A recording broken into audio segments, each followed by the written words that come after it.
Beneath the ancient oak trees of St. Michael's Cemetery in Charleston, South Carolina, lie 9 graves that the city's most prominent families refuse to discuss.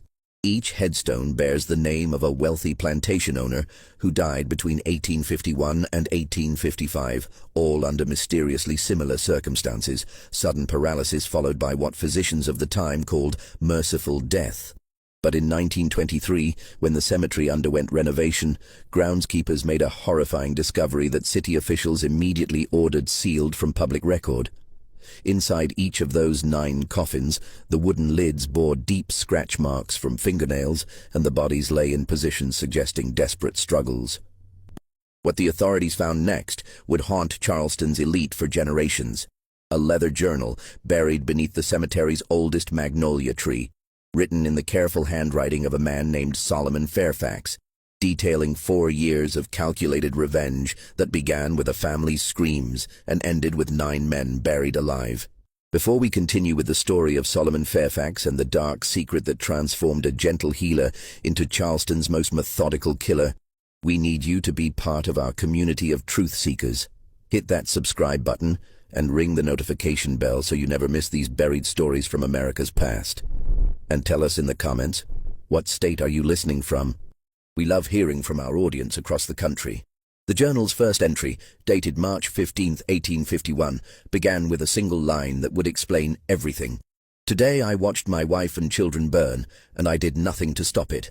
Charleston in the 1850s stood as the crown jewel of Southern aristocracy, where white-columned mansions lined the Cooper River and fortunes built on rice and cotton created dynasties that believed themselves untouchable. The city's medical community, though small, commanded enormous respect among the wealthy elite who could afford private physicians for their increasingly frequent ailments, mysterious fevers, sudden weakness, and strange paralytic conditions that seemed to plague Charleston's most prominent families with alarming regularity.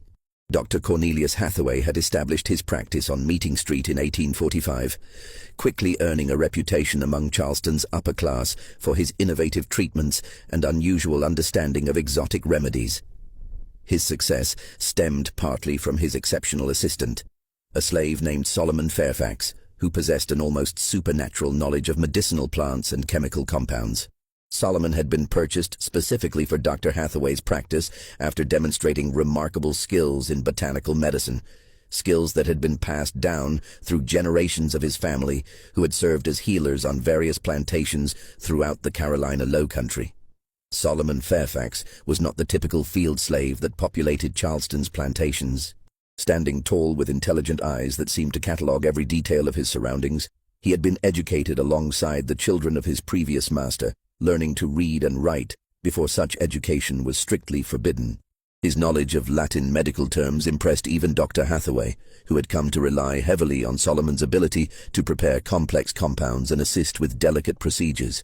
The wealthy patients who visited Hathaway's practice grew comfortable with Solomon's presence, often requesting him specifically for his gentle bedside manner and seemingly intuitive understanding of their ailments.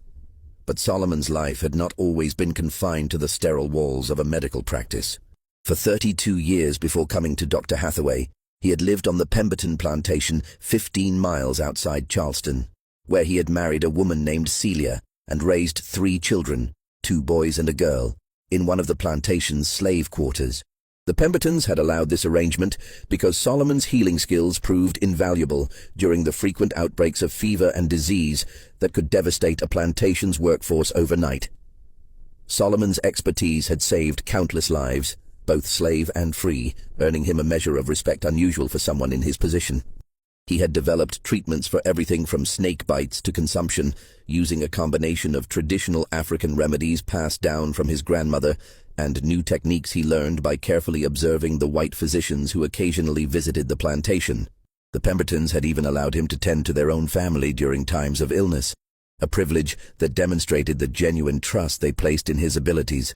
However, this relative comfort ended abruptly in March of 1851, when Edmund Pemberton's gambling debts forced him to sell portions of his human property to cover his mounting financial obligations. The sale was to include Solomon's wife and children, who would be separated and sent to different plantations across the state, a common practice that plantation owners justified as business necessity but which destroyed families as effectively as any natural